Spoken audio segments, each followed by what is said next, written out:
How you doing, folks? It's Nameless back again, and I'm very sorry if I've been gone for a while because over the last week and a half, I have come down with caffeine withdrawal, which means I spent pretty much a good part of the last week and a half sleeping and nursing through headaches. It sucks when you have to go through caffeine cold turkey. I'm sure some of you probably understand that. To start off this rant, let's start it off with a musical number, if you will. Johnny Longtorso, Johnny Longtorso, the man who comes in pieces. He's long. Now, you might want to start with the Longtorso starter unit and then add the action head. Just look at the detail on this. Then accentuate the head with the right and left eyeball action packs, plus Johnny's perfect ears, sold separately. Now get your hero up off the floor and give him something to do with the left arm, right leg, left leg limb packs. Then, if you order now, you also get the high-performance right and left foot upgrades, all for only $10 with this coupon. Not included. And then gear up for high adventure with the hair kit, the rugged nose option, the sleek and sassy butt portions, the realistic action batch, and so much more. Now, altogether, this hunk of rubber would go for about $8. But sold separately, one Johnny Longtorso unit can bring in $300. It all adds up to merchandising profit the American way. Well, Schmoll? Evil! You are evil! Calm down, honey. It's okay. Come on. Oh yes, Gypsy, it is indeed evil. And that gets into the topic of my rant right now. It seems that freemium gaming has infected the AAA sector. Jesus Christ. For those of you who haven't been following along, Gabe Newell, who is the CEO of Valve, announced today that the Steam Workshop, all the mods for Skyrim, is being monetized. Apparently, what's going on is he's gonna the mods are gonna be monetized, and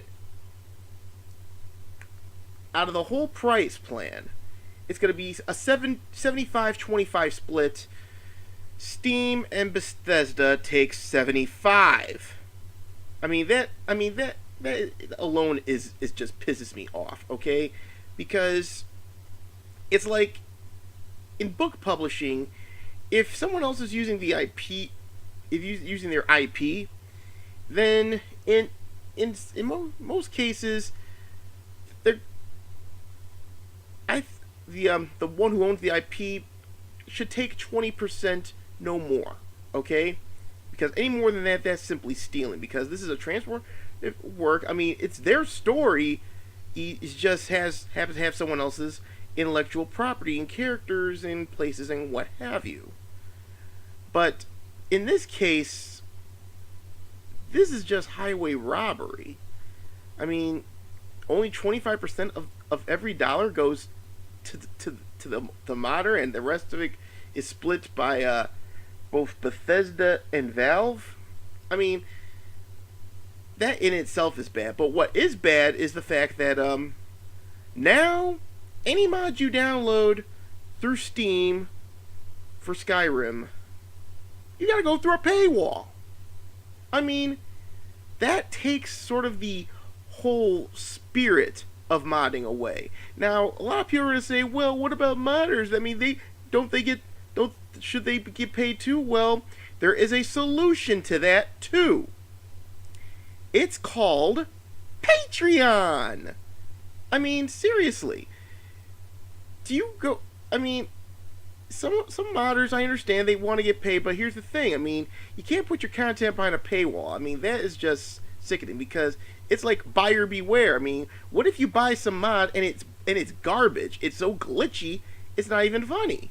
And they just slap it on there for for like one time, and there's like, oh, fuck you, I got your money, ha ha ha ha ha. I mean, now if someone has a good mod good enough, like Fallscar for example, I'll take some time if I have the money at the time. If I have money to burn, I'll take time and donate to them, you know? And it's like you don't automatically get paid just because you modded some mundane detail, okay? Now I understand there's plenty of mods you can download out there, and I feel the fact you've turned a community into a business, basically, I mean, this is the same bullshit as freemium. I mean, did you not see what happened to Capcom? Did you not see what has happened with Ubisoft? Do not nickel and dime. Do not do that. Okay? That is wrong. And like I said, Capcom's been in the doghouse for that, and because of that, now they gotta depend on publishers to release their shit. Hence why Street Fighter V is a freaking PS4 exclusive. And then now, not only that, and it's like, oh, and it's not just Valve and Capcom doing this. It's other publishers too. They've been doing this nickel and diming thing. Now, in the past, you have the full game, and then you have the expansion pack, which will cost about $20. Now it's like they release half the game, and all of a sudden they're going to release the rest of the game like later on, and you have to pay extra for that. I mean, they're doing this. EA's doing this with Battlefront, and Bungie, I think they're doing it with Destiny, and because of that, Destiny it's pretty. That's why I didn't even touch Destiny. It's BS. And then they balloon it up with marketing and what have you, which pretty much is like 50% of the goddamn game's budget. Jesus fucking Christ. Yeah, okay. Oh, my damn thing was freezing up. Go figure. But anyway, and like I said, all these publishers are coming up with the same lame ass excuse, saying, "Well, the cost of our to make a game are getting too high." Well, maybe if you stop running your goddamn publishing company like it's the goddamn government, maybe you actually will save a buck or two. You need to tone down your marketing. 1, 2, you gotta find more cheaper avenues to get high resolution art, because now, of course, there's a lot of people. Well, what about high resolution art? Like Mark Kern once put it. Like I said, I'm sure you can find right now. I'm sure you can find something else, a sort of a cheaper alternative. I mean, it's not like they have it is. I mean, yeah, you can set the price for something that high, but it's not. But that doesn't mean it is to be done. Shit. You can drive a car with your feet. That doesn't make it a good idea. I know I'm ripping off Chris Rock, but the point stands. But like I said, this type of greed that's what fucked up the video game industry back in '83. You're pretty much repeating history if this keeps up, because let me tell you this keeps up. Like I said, this freemium approach, I hate to tell you this, for those of you who practice this, it's very unsustainable. You're gonna have an ET moment. That I'm referring to is the video game that came out for Atari, which was pretty much the catalyst for the video game. Well, it was one of the big catalysts, but like I said, it's greed.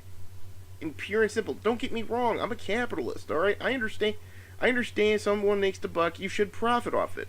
But you can't be double dipping and triple dipping and then selling parts of different parts of the game, which the original thing cost $60, then it balloons up to like 10 times the cost. You can't be. It's like, Jesus Christ. I have to pay $600 to have the full fucking game? Are you that serious? Jesus Christ. Hey. So, it is not only the greed that's bothering me right now. It is the ever-growing elitism amongst some conventions that are somehow ran by progressive social justice fruitcakes. Give you an example. Calgary Expo. You remember that, right? Last week, they got kicked out because they had a Gamergate poster on there. Jesus Christ. And they claimed that they disturbed a panel? I saw the fucking audio for that panel. It looked like like sort of a reasonable back and forth, you know? A couple agreements, disagreements, very, very civil debate. How is that harassment nowadays, huh? Explain it to me. Those of you who organize Calgary Expo, if you're watching this, I doubt you are, but if you're watching this, explain that shit to me, okay? So what, breathing on you is harassment now? Jesus fucking wept. Jesus Christ, are you taking the same meds as Jonathan McIntosh? God damn, and that's another thing. I mean, I posted this on my Facebook a couple days ago. No, not on Ronan's Facebook, mind you. I don't do that shit on there, okay? Just letting you know. But I posted this on my personal Facebook. I posted twice of it. It has Jonathan McIntosh basically slamming Star Wars as some religious propaganda bullshit. I mean, Jesus fucking Christ, is this the state of how some con organizers are nowadays? Good Lord. Oh, and it doesn't end there. More on Calgary Expo. Not only that they got kicked out of the con, but they held their get together in a park, you know, a little picnic, you know, bothering nobody, public place. Fair enough. But then some of the assholes, probably the organizer, maybe a security officer at Calgary Expo, called the fucking cops on them. I mean, sure, one cop came along. Police was very professional. Cool. Congratulations to the Calgary Police Department if you're listening, watching this. But it shows how the lengths they'll go to get people they don't agree with politically ostracized. I mean, a few days ago, I made this little thing on Photoshop. I'll link it. I'll link to that tweet in the video description, by the way. So, but it pretty much talks about their attitude about anyone that's not them nowadays. Any so-called, they feel that old school gamers or other gamers that's not like them, they're shitlords, they shouldn't be in the industry, and blah da da da da da da da da. But like I said, it doesn't end at Calgary. Just a couple days ago, was about a day or two ago, the Ralph Retort, he was over at RavenCon over in Richmond, Virginia. I think it was Richmond, was it? I don't know. If I might have misspelled, someone correct me, please. But over at RavenCon, one of their featured panelists was, oh god, that paranoid, schizophrenic mental patient, Brianna Wu. So he's going there in the con, you know, pretty much minding his own business. Of course, he did make a mistake by tweeting the photo. I mean, I would say discretion would be a bit more called for at this point, you know. But so what happened is he tweeted the thing, and while Brianna's complaining about like an SV, some sort of DVI cable or whatnot, she takes a look at her phone, checks the tweet, and then accosts Ralph and saying, "Did you make this tweet?" And then she's like bent out of shape. She wasn't afraid. She looked like she was about to slap a bitch. But still, so he gets the security out there and says, "Escort him out of here. He's harassing me." I mean, only took a picture of you doofus. So, of course, Ralph Ralph was escorted from the panel, not from the con, thank God, but you're starting to see a pattern here, folks. And now here's number 3. And this, I just found this out from Mark Kern just like about 20 minutes, maybe a half hour ago. Now Denver is getting in, is imbibing on the progressive social justice Kool-Aid. They pretty much stated, and they deleted this tweet recently, that anyone wearing a Gamergate shirt or any Gamergate logo, I mean, I don't know if they're talking about someone who's dressing up as Vivian James. If you're wearing any of that sort of shit over at their con coming up next month, you're kicked out. I mean, apparently they're saying, oh, Gamergate's a hate group, which is bullshit. Lies and bullshit. And I feel, and personally, and this is the what I was talking about on Twitter earlier on. I made like a 4, maybe 5-part tweet. As a gamer, and someone who follows nerd culture, I'm worried. I am fucking worried about this industry right now. You have greedy and elitist assholes pretty much derailing the train. We've come so far in the last 20-some years, in the last 30 years, I should say. Because little note that Super Mario's 30th anniversary, the 30th anniversary of the Nintendo being released, it's coming up, and we've come so far in those 30 years, and now we're gonna let the same bullshit that fucked us back in 1983 fuck us again.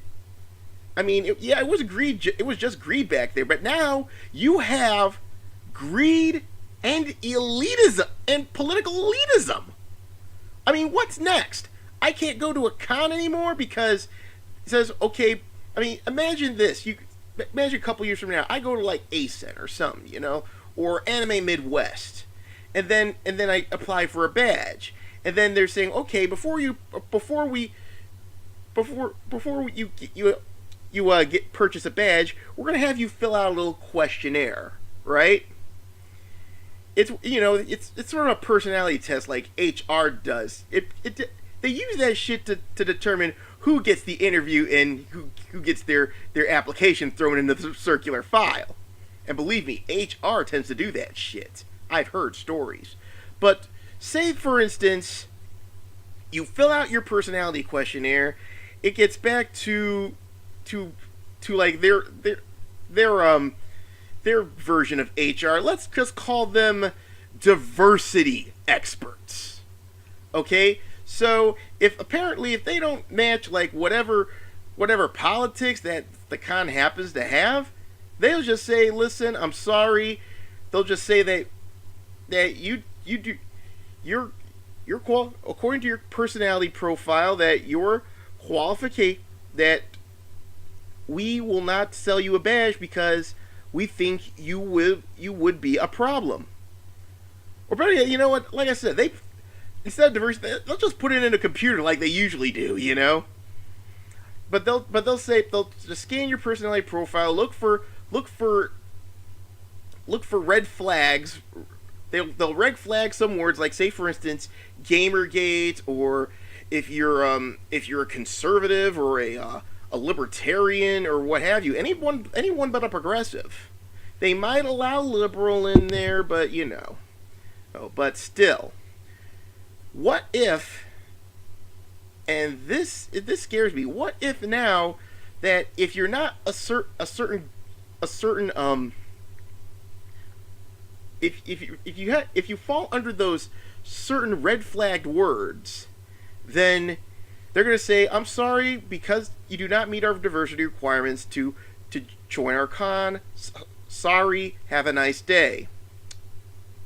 Is this the future of conventions?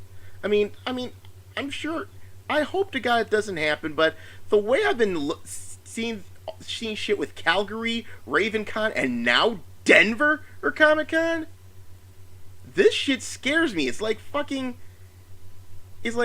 in order to go to the con, you gotta join the Progressive Party or some shit like that.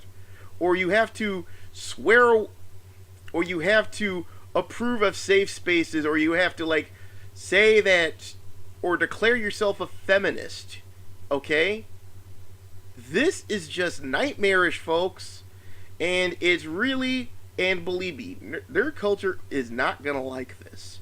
I mean, thing here is, when I talk about gaming and nerd culture, it's all, like I said, it was always apolitical, and now we're gonna put in litmus tests to see who gets to go to a con, and if you don't pass the litmus test, at worst you won't get to go, or if they find out that you're lying on the litmus test and you're at the con, they'll kick you out, maybe even call the police and file false police report on you.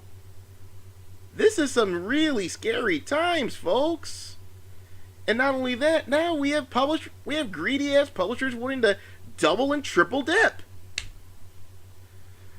Oh my god, I mean, I'm sorry if I'm feeling distressed and going in circles here, but I'm very worried.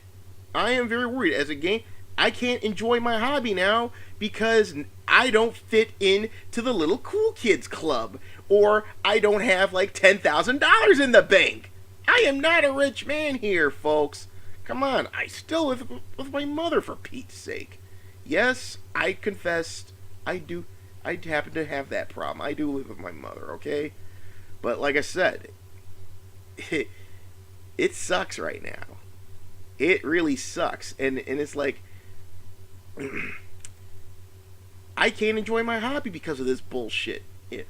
What the hell are we going to do, folks?